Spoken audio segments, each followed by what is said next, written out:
मेरा नाम सतीश सिंह है। मैं पहले तो डॉक्टर जाकिर साहब को धन्यवाद देना चाहूँगा कि जिन्होंने आज बहुत अच्छी तकरीर की। मेरा सवाल यह है, माना जाता है कि वेद ये सबसे पुराने हैं और अक्सर ये कहा जाता है कुरान की जो किताब है ये पहली और आखिरी किताब है, इन दोनों में फर्क क्या है? भाई साहब ने सवाल पूछा है कि वेद बहुत पुरानी किताब है, वेद पहली आए, कुरान बाद में आया, तो वेद और कुरान में फर्क क्या है? और अब ये भी पूछ सकते हैं कि क्या हम कह सकते हैं कि वेद खुदा का कलाम है? वेद, जैसे कि मैंने कहा मेरे तकरीर में, कि लोग को ये नहीं पता कि वेद कब आया वजूद में, लेकिन अक्सर हिंदू स्कॉलर्स कहते हैं कि ये तकरीबन 4000 साल पुरानी किताब है। कुरान मजीद 1400 साल पुरानी है, तो जाहिर है कि वेद पहले आया है। कुरान मजीद में लिखा है सूरह रौद में सूरह नंबर 13 आयत नंबर 38 में, लिकुल्ली अजलिन किताब, हर दौर में अल्लाह ने एक किताब नाजिल की। नाम से सिर्फ 4 किताबों का जिक्र है, तोरा, जबूर, इंजील और कुरान। तोरा वो वही है, वो किताब है जो अल्लाह ताला ने मूसा अलैहि सलाम पे नाजिल की। जबूर वो किताब है, वो वही है जो दाऊद अलैहि सलाम पे नाजिल की। इंजील वो किताब, वो वही है जो अल्लाह सुब्हाना व तआला ने ईसा अलैहि सलाम पे नाजिल की। और कुरान मजीद अल्लाह सुब्हाना व तआला की आखिरी किताब, आखिरी वही है जो आखिरी पैगंबर मोहम्मद सल्लल्लाहु अलैहि वसल्लम पे नाजिल की। लेकिन नाम से सिर्फ 4 किताबों का जिक्र है कुरान में, लेकिन कुरान में लिखा है कि अल्लाह ताला ने कई किताबें भेजी, सूफे इब्राहिम और कई किताबें।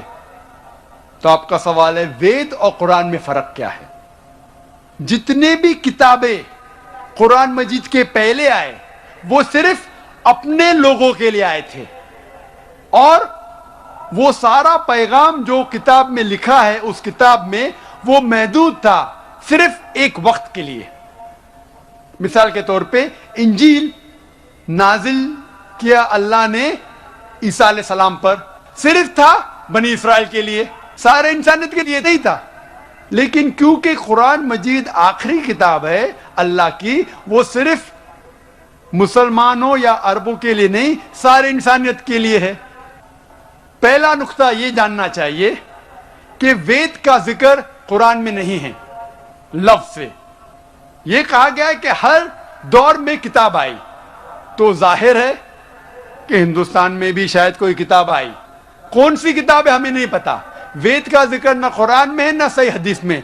लेकिन इसीलिए मैं ये नहीं कह सकता हूं कि वेद खुदा का कलाम है, 100% नहीं कह सकता हूं, क्योंकि नाम से वेद का जिक्र कुरान में मौजूद नहीं। मैं ये कह सकता हूं कि हो सकता है, मे बी वेद खुदा का कलाम में हो सकता है, नहीं भी हो सकता, मुझे नहीं पता। लेकिन अगर वेद अल्लाह का कलाम था, अगर मान लो बहस के तौर पे, if we agree for sake of argument, क्या वेद खुदा का कलाम है, तो सिर्फ वो उस वक्त के लिए था और उन लोगों के लिए था, आज के लिए नहीं।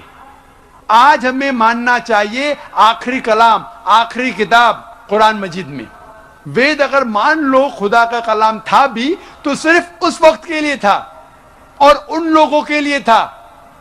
और जितने भी किताबें कुरान मजीद के पहले आए उसमें मिलावट हो चुकी है, चाहे वो बाइबल हो, चाहे वो वेद हो। हिंदू धर्म के स्कॉलर्स कहते हैं वेद में बहुत मिलावट है, वेद में कई चीजें हैं जो मैं मान नहीं सकता सही है, कितने अनसाइंटिफिक चीजें हैं, कॉन्ट्रडिक्शन है। तो मैं डॉक्टर होने के लिहाज से ये नहीं मान सकता हूं, ये गलतियां खुदा के नाम पे नहीं लिख सकता हूं। मैंने मेरे तकरीर में सिर्फ वेद की अच्छी बातें बयान की, जो बातें कुरान से मिलती है। कुरान के और एक नाम है फुरकान। फुरकान मतलब हक और बातिल के दरमियान फर्क करने की किताब। तो जो चीज कुरान से मिलती है हमें कोई एतराज नहीं मानने के लिए क्या ये पोर्शन, ये भाग वेद का खुदा के तरफ से है। लेकिन पूरी किताब, जितने भी किताबें कुरान के पहले आए دور کے وجہ سے, سال گزرنے کے وجہ سے ان میں ملاوٹ آ چکی ہے. لیکن قرآن میں اللہ تعالیٰ فرماتے سورہ ہجر میں سورہ نمبر 15 آیت نمبر 9 میں, ہم نے قرآن نازل کیا اور ہم قرآن کی حفاظت کریں گے. اسی لیے وید اگر خدا کی کتاب تھی اس وقت کے لیے تھی, ان لوگ کے لیے تھی. آج ہمیں ماننا چاہیے آخری کتاب قرآن مجید, چاہے آپ سعودی میں جی رہے ہیں یا امریکہ میں یا ہندوستان میں یا پاکستان میں, آپ کو ماننا چاہیے آخری کتاب اللہ کی, خدا کی قرآن. اسی طریقے سے ایک شخص نے مجھ سے پوچھا تھا کیا ہم مان سکتے ہیں کہ شری رام اور شری کرشن خدا کے بھیجے ہوئے پیغمبر ہے؟ قرآن میں آتا ہے سورہ فاتر سورہ نمبر 35 آیت نمبر 24 میں کہ اللہ نے ہر قوم کے پاس ایک پیغمبر بھیجا ہے. نام سے صرف 25 پیغمبروں کا ذکر ہے قرآن میں, صرف 25. لیکن ہمارے آخری پیغمبر محمد صلی اللہ علیہ وسلم کہتے ہیں کہ اللہ نے اس زمین پہ 1,24,000 پیغمبروں کو بھیجے ہیں. نام سے صرف 25 کا ذکر ہے.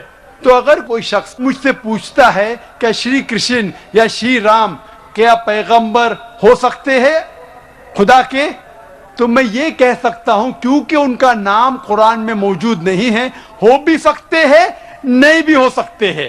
کچھ لوگ کہتے ہیں رام علیہ السلام. رام علیہ السلام میں نہیں کہہ سکتا, وہ پیغمبر ہو بھی سکتے نہیں بھی ہو سکتے. لیکن اگر وہ پیغمبر تھے تو صرف اس وقت کے لیے تھے اور ان لوگوں کے لیے تھے. جتنے بھی پیغمبر, آخری پیغمبر محمد صلی اللہ علیہ وسلم کے پہلے آئے, صرف ان لوگوں کے لیے تھے. آج ہمیں ماننا چاہیے آخری پیغمبر محمد صلی اللہ علیہ وسلم پہ ساری دنیا کو, ساری انسانیت کو. Hope the answer the question.